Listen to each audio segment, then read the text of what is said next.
ಸಂಬಳ ಬಂತು, ಆದರೆ 10ನೇ ತಾರೀಕಿಗೆ ಅಕೌಂಟ್ ಖಾಲಿ. 55% ಯುವಕರ ಟೆನ್ಷನ್.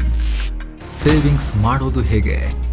ತಿಂಗಳ 1ನೇ ತಾರೀಕು ಮೊಬೈಲ್ನಲ್ಲಿ ಸ್ಯಾಲ್ರಿ ಕ್ರೆಡಿಟೆಡ್ ಅಂತ ಮೆಸೇಜ್ ನೋಡಿದ ತಕ್ಷಣ ಮುಖದಲ್ಲಿ ಮೂಡೋ ಖುಷಿ ಇದೆಯಲ್ಲ, ಅದು ಬೇರೆ ಲೆವೆಲ್, ಡೋಪಮಿನ್. ಆದ್ರೆ ಆ ಖುಷಿ ಎಷ್ಟು ದಿನ ಇರುತ್ತೆ ಆನೆಸ್ಟ್ ಆಗಿ ಹೇಳಿ? 2ನೇ ತಾರೀಕು ಮನೆ ಬಾಡಿಗೆ, 3ನೇ ತಾರೀಕಿಗೆ ಬೈಕ್ ಅಥವಾ ಕಾರ್ EMI, ಆಮೇಲೆ current bill, water bill, online shopping, ಕಡೆಗೆ ಕ್ರೆಡಿಟ್ ಕಾರ್ಡ್ ಬಿಲ್. ಹೀಗೆ 10ನೇ ತಾರೀಕು ಬರುವಷ್ಟರಲ್ಲಿ ಬಂದ ಸಂಬಳ ಎಲ್ಲ ಕರಗಿ ಹೋಗಿ ಅಕೌಂಟ್ ಬ್ಯಾಲೆನ್ಸ್ ಕಂಪ್ಲೀಟ್ ಝೀರೋ. ಇದು ಕೇವಲ ನಿಮ್ಮ ಒಬ್ಬರ ಸ್ಟೋರಿ ಅಲ್ಲ. ರೀಸೆಂಟ್ ರಿಪೋರ್ಟ್ಸ್ ಪ್ರಕಾರ ಭಾರತದ ಮೆಟ್ರೋ ಸಿಟಿಗಳಲ್ಲಿ ಕೆಲಸ ಮಾಡ್ತಿರೋ 55%ಗೂ ಅಧಿಕ ಯುವಕರು pay cheque to pay cheque ಅಥವಾ salary message to salary message ಜೀವನ ನಡೆಸ್ತಾ ಇದ್ದಾರೆ. ಅಂದರೆ ಬರೋ ಸಂಬಳ ಆ ತಿಂಗಳ ಖರ್ಚಿಗೆ ಮಾತ್ರ ಸೀಮಿತ, ಸೇವಿಂಗ್ಸ್ ಝೀರೋ. ಹಾಗಾದರೆ ಈ 30 ಡೇ ಟ್ರ್ಯಾಪ್ನಿಂದ ಆಚೆ ಬಂದು ಫಿನಾನ್ಷಿಯಲ್ ಫ್ರೀಡಮ್ ಕಡೆಗೆ ಮೊದಲ ಹೆಜ್ಜೆ ಇಡೋದು ಹೇಗೆ? ಸಿಂಪಲ್ ಆಗಿ, ಕಾಂಪ್ಲಿಕೇಶನ್ ಜಾಸ್ತಿ ಇಲ್ಲದೆ. ಮಾರ್ಕೆಟ್ ಅಂದರೆ ವೊಲಟಿಲಿಟಿ ಇರುತ್ತೆ, ಮೇಲೆ ಕೆಳಗಾಗುತ್ತೆ, ನಾ ತೆಗೆಯಕ್ಕೆ ಹೋದಾಗಲೇ ರೆಡ್ ಇರುತ್ತೆ, ನಂಗೆ ಆಗೋದೇ ಇಲ್ಲ ಅಂತ ಕೆಲವರು ಹೇಳ್ತಾರೆ. ಲಾಂಗ್ ಟರ್ಮ್ಗೆ ಓಕೆ, ಮಾರ್ಕೆಟ್ ರಿಲೇಟೆಡ್ ಅಲ್ವಾ.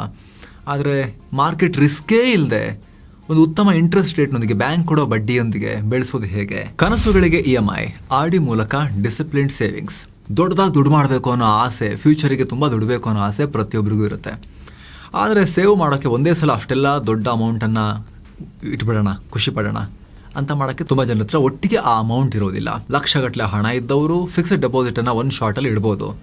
ಆದರೆ ಪ್ರತಿ ತಿಂಗಳು ಸ್ವಲ್ಪ ಸ್ವಲ್ಪವೇ ಉಳಿಸೋ ಮಿಡಲ್ ಕ್ಲಾಸ್ ಜನರು ಏನು ಮಾಡೋಕ್ಕಾಗತ್ತೆ? ಇಲ್ಲಿ ತುಂಬ ಜನಕ್ಕೆ RD ಒಳ್ಳೆ ಉಪಾಯವಾಗಿ ಕಾಣ್ಬೋದು. ಅಂದರೆ ರೆಕರಿಂಗ್ ಡೆಪಾಸಿಟ್. ನಾವು ಮನೆಗೆ, ಕಾರಿಗೆ, ಫೋನ್ಗೆ ಅಂತ ಬೇರೆಯವ್ರಿಗೆ EMI ಕಟ್ತೀವಲ್ಲ, ಆದರೆ ನಮ್ಮ ಫ್ಯೂಚರ್ ಗೋಲ್ಗಳಿಗೆ ನಾವೇ ಕಟ್ಟಿಕೊಳ್ಳೋ EMI, ಈ RD ತಿಂಗಳಿಗೆ 1000, 2000 ಅಥವಾ 5000 ಎಷ್ಟೇ ಇರಲಿ, ನಿಮ್ಮ ಕೈಲಿ ಎಷ್ಟು ಸಾಧ್ಯನೋ ಅಷ್ಟನ್ನು ಪ್ರತಿ ತಿಂಗಳು RDಗೆ ಹಾಕಿದ್ರೆ ನಮ್ಮಲ್ಲಿ ಒಂದು ಶಿಸ್ತು ಮೂಡುತ್ತೆ. ಸಂಬಳ ಬಂದ ತಕ್ಷಣ ಆ ಹಣ ನೇರವಾಗಿ ನಿಮ್ಮ ಸೇವಿಂಗ್ಸ್ಗೆ ನಿಮ್ಮ ಹೆಸರಲ್ಲೇ ರಿಕರಿಂಗ್ ಡೆಪಾಸಿಟ್ನಲ್ಲಿ ಬ್ಯಾಂಕ್ನಲ್ಲಿ ಕುತ್ಕೊಳ್ಳುತ್ತೆ. ನಿಮ್ಗೆ ಅಲ್ಲೆಲ್ಲ ಯುದ್ಧ ಆಯಿತು, ಗ್ಲೋಬಲ್ ಮಾರ್ಕೆಟಲ್ಲಿ ತೈಲ ಬೆಲೆ ಏರ್ತು, ಮಾರ್ಕೆಟ್ ಬಿತ್ತು ಅನ್ನೋ ಚಿಂತೆನೇ ಇರಲ್ಲ. ಯಾಕಂದರೆ ಇದು ಮಾರ್ಕೆಟ್ ಲಿಂಕ್ಡೇ ಅಲ್ಲ, ಇದು ಬ್ಯಾಂಕ್ ಹತ್ರ ನೀವು ಇಡೋ ಡೆಪಾಸಿಟ್, ಅದಕ್ಕೆ ಬ್ಯಾಂಕ್ ಕೊಡೋ ಬಡ್ಡಿ ಇರುತ್ತೆ ಇಲ್ಲಿ. ಸರಿ, ಈ RD ಅನ್ನೋದು ನಮ್ಮ ರಿಯಲ್ ಲೈಫ್ನಲ್ಲಿ ನಮ್ಮ ದಿನನಿತ್ಯದ ಕನಸುಗಳನ್ನು ನನಸು ಮಾಡಿಕೊಡೋಕೆ ಪ್ರಾಯೋಗಿಕವಾಗಿ ಹೇಗೆ ಹೆಲ್ಪ್ ಮಾಡುತ್ತೆ? ಗೋಲ್ ಬೇಸ್ಡ್ ಸೇವಿಂಗ್ಸ್ ಅಂತ ಬಂದಾಗ RD ಹೇಗೆಲ್ಲ ಕೈ ಹಿಡಿಯುತ್ತೆ? ಎಕ್ಸಾಂಪಲ್ಸ್ ಎಲ್ಲ ನೋಡ್ತಾ ಹೋಗೋಣ. ನಮ್ಮ ಜೀವನದಲ್ಲೀಗ ಸಾಕಷ್ಟು ಶಾರ್ಟ್ ಟರ್ಮ್ ಗೋಲ್ಗಳಿರ್ತಾವಲ್ವ. ಉದಾಹರಣೆಗೆ, ನನಗೊಂದು ಕಾರಿಗೆ ಡೌನ್ ಪೇಮೆಂಟಿಗೆ ದುಡ್ಡು ಬೇಕು, ಇನ್ನು 18 ತಿಂಗಳಲ್ಲಿ ಹೊಸ ಕಾರ್ ತೊಗೋಬೇಕು, ಡೌನ್ ಪೇಮೆಂಟ್ಗೆ ಒಂದು 50,000 ರೂಪಾಯಿ ಬೇಕು ಅಂತ ಟೈಮ್ ಬಂದಾಗ ಎಲ್ಲಿಂದ ಹಣ ಹೊಂದಿಸೋದು? ಟೆನ್ಷನ್ ತಗೊಳ್ಳೋ ಬದಲು ಈಗಲೇ ಪ್ರತಿ ತಿಂಗಳು ಒಂದು 2,500 ರೂಪಾಯಿ ಅಥವಾ 3,000 ರೂಪಾಯಿದ RDಯನ್ನು ಶುರು ಮಾಡಿ 18 ತಿಂಗಳು ಮುಗಿಯುವಷ್ಟರಲ್ಲಿ ನಿಮ್ಮ ಡೌನ್ ಪೇಮೆಂಟಿಗೆ ಬೇಕಾಗಿರೋ ಅಮೌಂಟ್ ರೆಡಿ ಆಗೋಗಿರುತ್ತೆ. ಮತ್ತು ಅದಕ್ಕೂ ಕೂಡ ಅಲ್ಲಿ ಕೇಳೋ ಪರಿಸ್ಥಿತಿ ಬರೋದಿಲ್ಲ, ನಿಮ್ಮದೇ ದುಡ್ಡು, ಬಡ್ಡಿ ಕೂಡ ಬಂದಿರುತ್ತೆ ಅದಕ್ಕೆ. ಎರಡನೇದು, ಟ್ರಿಪ್ ಪ್ಲ್ಯಾನಿಂಗ್. ಇನ್ನೊಂದು 8 ತಿಂಗಳಲ್ಲಿ ಫ್ಯಾಮಿಲಿಯೊಂದಿಗೆ ಅಥವಾ ಫ್ರೆಂಡ್ಸ್ ಜೊತೆ ಒಂದು ಟ್ರಿಪ್ ಹೋಗಬೇಕು. ಒಂದು 30,000 ರೂಪಾಯಿ ಖರ್ಚಾಗುತ್ತೆ. ಟ್ರಿಪ್ ಹೋಗೋ ಲಾಸ್ಟ್ ಇನ್ನೊಂದು ವಾರ ಇರೋ ತನಕನೂ ಕೂಡ ಪ್ಲ್ಯಾನೇ ಮಾಡಿಲ್ಲ ಅಂದರೆ ಅಟ್ ಎ ಟೈಮ್ ದೊಡ್ಡ ಅಮೌಂಟನ್ನೇ ಹೊಂದಿಸ್ಬೇಕಾಗತ್ತೆ. ಆದರೆ ಅರ್ಲಿ ಪ್ಲ್ಯಾನಿಂಗ್ ಮಾಡಿಕೊಂಡ್ರೆ, ತಿಂಗಳು ಸೇವ್ ಮಾಡ್ತೀನಿ ಅಂತ ಹೋದರೆ, ಜಸ್ಟ್ ಒಂದು 3,000-3,500 ರೂಪಾಯಿದ RD ಮಾಡ್ತಾ ಹೋದರೆ, ಟ್ರಿಪ್ ಹೋಗೋ ಟೈಮ್ನಲ್ಲಿ ಕರೆಕ್ಟಾಗಿ ಲಾರ್ಜ್ ಅಮೌಂಟ್ ಸಪ್ರೇಟಾಗಿ ಕೂತ್ಕೊಂಡಿರುತ್ತೆ ಬೇರೆ ಕಡೆಗೆ. ಆರಾಮಾಗಿ ನಿಮ್ಮ ಟ್ರಿಪ್ಪು ಯಾವುದೇ ಫಿನಾನ್ಷಿಯಲ್ ಸ್ಟ್ರೆಸ್ ಇಲ್ಲದೆ ಮುಗಿದು ಹೋಗುತ್ತೆ. ಪ್ರತಿಯೊಂದು ಗೋಲ್ಗೆ ಪ್ರತಿಯೊಂದು ಸಪ್ರೇಟ್ RDಯನ್ನು ನೀವು ಮಾಡ್ಕೋಬೋದು. ಇಲ್ಲಿ ಯಾವುದೇ ಮಾರ್ಕೆಟ್ ರಿಸ್ಕೇ ಇಲ್ಲದೆ ಇರೋದ್ರಿಂದ ನಿಮಗೆ ಯಾವುದೇ ಅನಿಶ್ಚಿತತೆ, ಅನ್ಸರ್ಟೆಂಟಿ ಸಿಗುತ್ತೋ ಇಲ್ವೋ ಅನ್ನೋದು ಇರೋದಿಲ್ಲ. ನಿಮ್ಮ ಡೆಪಾಸಿಟ್, ನಿಮ್ಮ ಇಂಟ್ರೆಸ್ಟ್, ಅದಕ್ಕೆ ಬ್ಯಾಂಕೇ ನಿಮಗೆ ಗ್ಯಾರಂಟಿ, ಹಾಗೂ RBIನ DICGCನ guarantee up to 5 lakh rupees ತನಕವೂ ಕೂಡ. ಏನೋ ಎಮರ್ಜೆನ್ಸಿ ಸಿಚುವೇಶನ್, ಎಲ್ಲಿಂದ ಯಾವಾಗ ಹೇಗೆ ಬರುತ್ತೆ ಹೇಳೋಕ್ಕಾಗಲ್ವಲ್ಲ. ಅಂಥ ಟೈಮಲ್ಲಿ ತುಂಬ ಜನ ಫಿನಾನ್ಷಿಯಲಿ ಗಲಿಬಿಲಿ ಆಗ್ತಾರೆ. ಹಣ ಎಲ್ಲಿಂದ ಹೊಂದಿಸೋದು ಇಮಿಡಿಯೇಟ್ಲಿ ಅಂತ ಗೊತ್ತಾಗದೆ ಕೈಕಾಲು ಬಿಡ್ತಾರೆ. ಆದರೆ ಇಂಥ ಟೈಮ್ ಬರುತ್ತೆ ಅಂತ ನಮಗೆ ಗೊತ್ತಿರುತ್ತೆ. ಜೀವನದಲ್ಲಿ ಎಲ್ಲರಿಗೂ ಒಂದಲ್ಲ ಒಂದು ಟೈಮ್ನಲ್ಲಿ ಏನಾರು ಎಮರ್ಜೆನ್ಸಿ ಬಂದೇ ಬರುತ್ತೆ. ದುಡ್ಡಿನ ಎಮರ್ಜೆನ್ಸಿ, ಫಿಸಿಕಲ್ ಹೆಲ್ತ್ನ ಎಮರ್ಜೆನ್ಸಿ, ಅಥವಾ ಆಕ್ಸಿಡೆಂಟಲ್ ಎಮರ್ಜೆನ್ಸಿ, ಏನಾದರೂ ಕೂಡ ಬರ್ಬೋದಲ್ವಾ. ಸೊ ನೀವು ಎಮರ್ಜೆನ್ಸಿ ಫಂಡ್ ಕೂಡ ಸಪ್ರೇಟ್ ಆಗಿ ಅದಕ್ಕೊಂದು RD ಅಂತ ಶುರು ಮಾಡಿಕೊಂಡು ಫಂಡ್ ಕ್ರಿಯೇಟ್ ಮಾಡೋಕ್ಕೆ ನೀವು ಹೆಜ್ಜೆಯನ್ನು ಇಡೋಕೆ ಶುರು ಮಾಡಿಬಿಟ್ಟಿದ್ರೆ, ಎಮರ್ಜೆನ್ಸಿ ಬಂದಾಗ ಆ ಉದ್ದೇಶಕ್ಕಂತಲೇ ಒಂದು ಸಪ್ರೇಟ್ ಅಮೌಂಟ್ ರೆಡಿ ಆಗಿರುತ್ತಲ್ವಾ. ಅದರಿಂದ ಯೂಸ್ ಮಾಡಿಕೊಂಡು ನೀವು ಆ ಎಮರ್ಜೆನ್ಸಿಯನ್ನು ದಾಟ್ಕೊಂಡು ಮುಂದಕ್ಕೆ ಹೋಗ್ಬೋದು. ಜೊತೆಗೆ ಸ್ನೇಹಿತರಲ್ಲಿ ಮುಖ್ಯವಾಗಿರೋ ವಿಚಾರ, ನಮ್ಮ ಸ್ಯಾಲ್ರಿ ಅಕೌಂಟಲ್ಲಿ, ಸೇವಿಂಗ್ಸ್ ಅಕೌಂಟಲ್ಲಿ ಅಲ್ಲೇ ಇಟ್ಟಿರ್ತೀನಿ ಇರುತ್ತಲ್ವಾ ಅಂತ ನೀವು ಅನ್ಕೋಬೋದು. ಆದರೆ ಅಲ್ಲಿ ಬಡ್ಡಿ ಕಮ್ಮಿ. ಸೇವಿಂಗ್ಸ್ ಅಕೌಂಟಲ್ಲಿ 2-3% ಸಿಕ್ಕಿದ್ರೆ ಹೆಚ್ಚು. ಆದರೆ RD, FDಗಳಲ್ಲಿ ಬಡ್ಡಿ ಜಾಸ್ತಿ ಸಿಗುತ್ತೆ. ಯಾವಾಗಲೂ ಕೂಡ ಸೇವಿಂಗ್ಸ್ ಅಕೌಂಟ್ಗಿಂತ ಡಬ್ಬಲ್ಲೇ ಇರುತ್ತೆ. ಇವಾಗಂತೂ ಸ್ಟೇಬಲ್ ಮನಿಯಲ್ಲಿ 8.3% ತನಕ ಬಡ್ಡಿ ಸಿಗ್ತಾ ಇದೆ. ಇನ್ನು ಮದುವೆ ಖರ್ಚು, 2-3 ವರ್ಷಗಳಲ್ಲಿ ಮನೇಲಿ ಮದುವೆ ಇದೆ ಅಂತ ಅಂದ್ಕೊಳ್ಳಿ. ಮದುವೆ ಖರ್ಚು ಅಂದರೆ ಸುಮ್ಮನೆ ಅಲ್ಲ. ದಿನೇ ದಿನೇ ಲೆಕ್ಕಾಚಾರ ಮೀರಿ ರೇಟ್ ಜಾಸ್ತಿ ಆಗ್ತಾನೆ ಇರುತ್ತೆ. ಹಾಗಾಗಿ 2 ವರ್ಷಕ್ಕೆ 3 ವರ್ಷಕ್ಕೆ ಮದುವೆ ಇತ್ತು ಅಂದರೆ ಇವಾಗಿಂದಲೇ ಅದಕ್ಕೆ ಸಪ್ರೇಟ್ ಫಂಡನ್ನು ಕ್ರಿಯೇಟ್ ಮಾಡೋಕ್ಕೂ ಕೂಡ ನೀವು ಆರ್ ಡಿಯನ್ನು ಬಳಸ್ಬೋದು. ಹೇಗೇನು ಇಲ್ಲೂ ಕೂಡ ನೀವು ಮಾರ್ಕೆಟ್ ಅಂತ ಹೇಳಿದರೆ ಮದುವೆಗೆ 1 ತಿಂಗಳು 2 ತಿಂಗಳು ಇರ್ಬೇಕಾದ್ರೆ ಮಾರ್ಕೆಟ್ ಬಿದ್ದರೆ ಏನು ಮಾಡ್ತೀರಾ, ಅಥವಾ 1 ವರ್ಷ ಇರ್ಬೇಕಾದ್ರೆ ಮಾರ್ಕೆಟ್ ಬಿದ್ದು 1 ವರ್ಷ ಎಳ್ಳೇ ಇಲ್ಲ ಅಂದರೆ ಏನು ಮಾಡ್ತೀರಾ? ಸೊ 1 ರಿಂದ 3 ವರ್ಷ ಎಲ್ಲ short to medium term goals. ಅವೆಲ್ಲ ಯಾವುದೇ ಫಿನಾನ್ಷಿಯಲ್ ಎಕ್ಸ್ಪರ್ಟ್ನ ಕೇಳಿ, ರಿಸ್ಕ್ ಇರೋ ಕಡೆ ಹಾಕಬೇಡಿ, ಗ್ಯಾರಂಟಿಡ್ ರಿಟರ್ನ್ಸ್ ಬರೋ ಕಡೆ, ಫಿಕ್ಸೆಡ್ ಇಂಟ್ರೆಸ್ಟ್ ಬರೋ ಕಡೆ ಹಾಕಿ ಅಂತ ನಿಮಗೆ ಅವ್ರು ಹೇಳ್ತಾರೆ. 3 ವರ್ಷ ಬಿಟ್ಟಿರೋ ಮದುವೆಗೆ, 2 ವರ್ಷ ಬಿಟ್ಟಿರೋ ಮದುವೆಗೆ ಇವಾಗಲಿಂದನೇ ಒಂದು ಆರ್ ಡಿಯನ್ನು ಶುರು ಮಾಡಿದ್ರೆ ಕಾಂಪೌಂಡ್ ಇಂಟ್ರೆಸ್ಟ್ನ ಬೆನಿಫಿಟ್ ಕೂಡ ಸಿಗುತ್ತೆ. ಅಸಲು ಬಡ್ಡಿ ಸೇರಿ ಆಮೇಲೆ ನಿಮಗೆ ಸಿಗುತ್ತೆ. ಮದುವೆ 3 ವರ್ಷ 4 ವರ್ಷ ಲೇಟ್ ಆಗುತ್ತೆ ಅಂತ ಹೇಳಿದ್ರೆ ಸಿಗೋ ಅಮೌಂಟ್ ಇನ್ನೂ ಕೂಡ ಜಾಸ್ತಿ ಆಗ್ತಾನೆ ಹೋಗುತ್ತೆ. ಇಂಥದ್ದೇ ಅನೇಕ ಸನ್ನಿವೇಶಗಳಿಗೆ ಆರ್ ಡಿಯನ್ನು ಒಂದು ಸಪ್ರೇಟ್ ಫಂಡ್ ಪೂಲಿಂಗ್ ಟೂಲ್ ಆಗಿ, ಫಂಡ್ ಜನರೇಟಿಂಗ್ ಟೂಲ್ ಆಗಿ ನೀವು ಯೂಸ್ ಮಾಡ್ಕೋಬೋದು.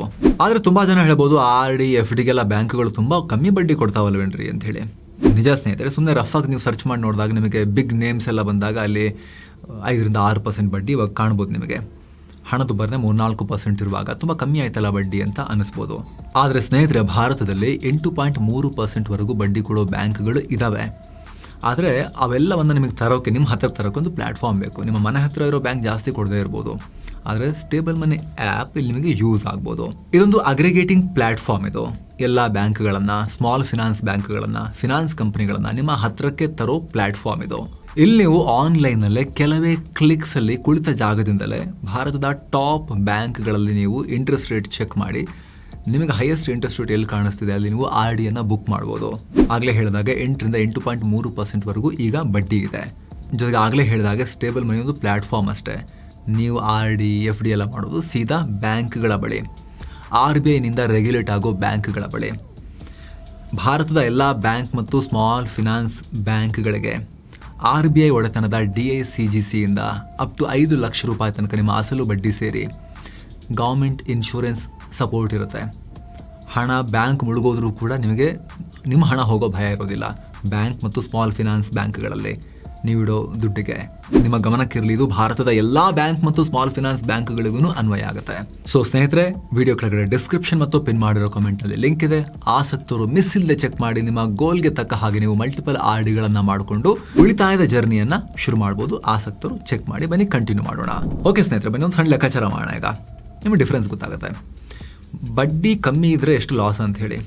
ತಿಂಗಳಿಗೆ 5,000 ರೂಪಾಯಿನಂತೆ ನೀವು 3 ವರ್ಷ ಒಂದು ಬ್ಯಾಂಕ್ನಲ್ಲಿ 6%, 5%ಗೆಲ್ಲ ಆರ್ ಡಿ ಮಾಡಿದ್ರೆ ನಿಮಗೆ ಸಿಗೋ ಒಟ್ಟು ಬಡ್ಡಿ ಕೇವಲ 16,000 ರೂಪಾಯಿ ಮಾತ್ರ. ಅದೇ 5,000 ರೂಪಾಯಿನ ನೀವು ಈಗ 8.3% ತನಕ ಹೈಯೆಸ್ಟ್ ಇಂಟ್ರೆಸ್ಟ್ ಇದೆ, 8 to 8.3% ನಿಮಗೆ ಸಿಗುತ್ತಲ್ವ ಈಗ ರೈಟ್ ನಾವು ಸ್ಟೇಬಲ್ ಮನಿಯಲ್ಲಿ. ಈ ವಿಡಿಯೋ ರೆಕಾರ್ಡ್ ಮಾಡೋ ಟೈಮ್ನಲ್ಲಿ ಅದು ನೀವು ಲಾಕ್ ಮಾಡ್ಕೊಂಡ್ರಿ ಅಂತ ಹೇಳಿದ್ರೆ ನಿಮಗೆ ಸಿಗೋ ಬಡ್ಡಿ ಬರೋಬರಿ 24,000 ರೂಪಾಯಿ. ಬರೀ 2.3% ವ್ಯತ್ಯಾಸ ಅಂತ ಅನಿಸ್ಬೋದು. ಆಲ್ರೆಡಿ ಅಕೌಂಟ್ ಇದೆ, ನನ್ನ ಸ್ಯಾಲ್ರಿ ಅಕೌಂಟ್ ಅಲ್ಲೇ ಇಡೋಣ ಅಂತ ಅನಿಸ್ಬೋದು. ಆದರೆ ನಿಮ್ಮ ರಿಟರ್ನನ್ನು ಸುಮಾರು 8,000 ರೂಪಾಯಿ ಕಮ್ಮಿ ಮಾಡುತ್ತೆ ಅದು. ಆದರೆ ನೀವು 8.3%ನಲ್ಲಿ ನೀವು ಆರ್ ಡಿಯನ್ನು ಲಾಕ್ ಮಾಡಿಕೊಂಡ್ರೆ 8,000 ರೂಪಾಯಿ ಹೆಚ್ಚು ಮಾಡುತ್ತೆ.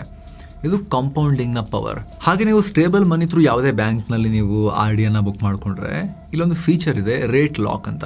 ನೀವು 8.3% ಬಡ್ಡಿ ದರದಲ್ಲಿ ಇವತ್ತು ಆರ್ ಡಿ ಬುಕ್ ಮಾಡಿದ್ರೆ ನಾಳೆ ಮಾರ್ಕೆಟ್ನಲ್ಲಿ ಬ್ಯಾಂಕ್ ಬಡ್ಡಿ ದರ 7%ಗೆ ಇಳಿದ್ರೂ ಕೂಡ ನಿಮಗೆ ಮಾತ್ರ ಆ ಹಳೆಯ 8.3% ಬಡ್ಡಿನೇ ಕಂಟಿನ್ಯೂ ಆಗುತ್ತೆ. ಎಲ್ಲಕ್ಕಿಂತ ಮುಖ್ಯವಾಗಿ ಇನ್ನೊಂದು ಫೀಚರ್ ಏನು ಗೊತ್ತಾ, ಟಾಪ್ ಅಪ್ ಆರ್ ಡಿ ಅಂತ.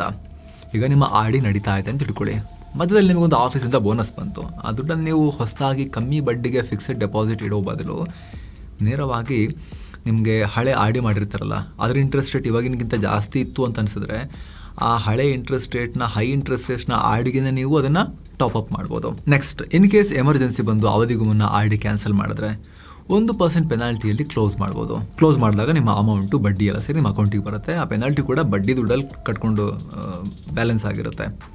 ಹಣ ಕಟ್ಟೋಕೆ ಕಷ್ಟ ಆದರೆ 2 ಕಂತುಗಳನ್ನು ಸ್ಕಿಪ್ ಮಾಡೋ ಆಪ್ಷನ್ ಕೂಡ ಇದೆ. ಸೊ ಫೈನಲಿ ಹಣ ಗಳಿಸೋದಷ್ಟೇ ಅಲ್ಲ, ಖರ್ಚು ಮಾಡೋದು ಮಾತ್ರ ಅಲ್ಲ, ಅದನ್ನು ಕ್ಯಾಪಿಟಲ್ ಪ್ರೊಟೆಕ್ಷನ್, ದುಡ್ಡನ್ನು ಉಳಿಸ್ಕೊಳ್ಳೋದು ಕೂಡ ತುಂಬ ಮುಖ್ಯ. ಇಲ್ಲಾಂದರೆ ಎಷ್ಟು ಲಕ್ಷ ಸಂಬಳ ಇದ್ರೂ ಕೂಡ ಸಾಕಾಗಲ್ಲ. ಸೊ ಸ್ನೇಹಿತರೆ, ಮಾರ್ಕೆಟ್ ಲಿಂಕ್ ಇಲ್ಲದೆ ಬ್ಯಾಂಕ್ ಕೊಡೋ ಫಿಕ್ಸೆಡ್ ಬಡ್ಡಿಯೊಂದಿಗೆ ಉಳಿತಾಯದ ಅಭ್ಯಾಸವನ್ನು ಶುರು ಮಾಡೋಕ್ಕೆ ಗೋಲ್ ಬೇಸ್ಡ್ ಪ್ಲಾನಿಂಗನ್ನು ಮಾಡ್ಕೊಳ್ಳೋ ಆಸಕ್ತಿ ನಿಮಗಿತ್ತು ಅಂತ ಹೇಳಿದ್ರೆ ಆಗಲೇ ಹೇಳಿದ ಹಾಗೆ ವಿಡಿಯೋ ಕೆಳಗಡೆ ಡಿಸ್ಕ್ರಿಪ್ಷನ್ ಮತ್ತು ಪಿನ್ ಮಾಡಿರೋ ಕಾಮೆಂಟ್ನಲ್ಲಿ ಸ್ಟೇಬಲ್ ಮನಿಯ ಲಿಂಕ್ ಇದೆ. ಆ್ಯಪ್ ಫ್ರೀ ಟು ಡೌನ್ಲೋಡ್ ಮಾಡಿಕೊಂಡು ನೀವು ಎಕ್ಸ್ಪ್ಲೋರ್ ಮಾಡ್ಬೋದು. ಆಸಕ್ತರು ಮಿಸ್ ಇಲ್ಲದೆ ಚೆಕ್ ಮಾಡಿ. Thank you so much. ಮತ್ತೆ ಭೇಟಿ ಆಗ್ತಿರೋಣ ಸ್ನೇಹಿತರೆ. ನಮಸ್ಕಾರ.